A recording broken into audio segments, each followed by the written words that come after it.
તો આગળ વાત કરીએ તો વડોદરામાં ડેપ્યુટી સીએમ સંઘવીના વિપક્ષ પર આકરા પ્રહાર. નારી શક્તિ વંદન અધિનિયમ ઐતિહાસિક પગલું છે. સાથે જ સંઘવીએ કહ્યું કે માતા બહેનો દીકરીઓ માટે નેતૃત્વનો નવો સૂર્યોદય થઈ રહ્યો છે. દેશ ગંગા, ગીતા, દુર્ગા અને આ અંબાની ઓળખાય છે, તો દેશના ઇતિહાસમાં નારીઓનું સન્માન સર્વોચ્ચ પદે રહ્યું છે. કોંગ્રેસે બિલનો વિરોધ કર્યો, તેમને શરમ આવવી જોઈએ. કોંગ્રેસ આ બિલનો વિરોધ કેમ કર્યો?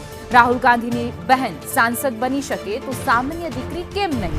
અખિલેશ યાદવની પત્ની સાંસદ બની શકે તો સામાન્ય દીકરીઓ કેમ નહીં? જેવા સવાલ પણ ઉઠાવ્યા છે. લાલુ યાદવની પત્ની સીએમ બની શકે તો સામાન્ય દીકરી કેમ નહીં? ગુજરાતની બહેનો અને દીકરીઓને સાંસદ બનવું જોઈએ. પાર્ટી બદલીને વિપક્ષમાં જનાર લોકો ઘર ભેગા થશે.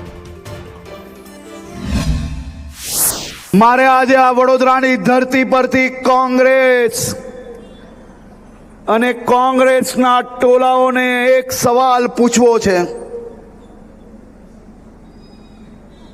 જો રાહુલ ગાંધીની બહેન પ્રિયંકા ગાંધી સાંસદ બની શકે, જો અખિલેશ યાદવના પત્ની ડિમ્પલ યાદવ સાંસદ બની શકે,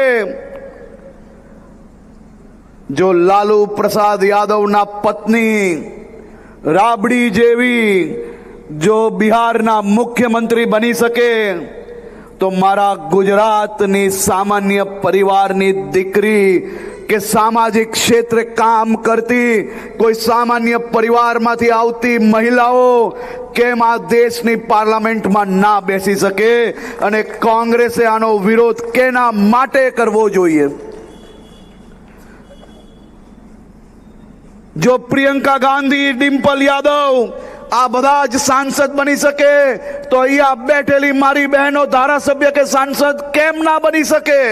આ કોંગ્રેસિયાઓ આ બિલનો વિરોધ કરે છે, શરમ આવી જોઈએ કે ના આવી જોઈએ? એમના ભૂક્કા બોલાવી લેવા જોઈએ કે ના બોલાવી લેવા જોઈએ?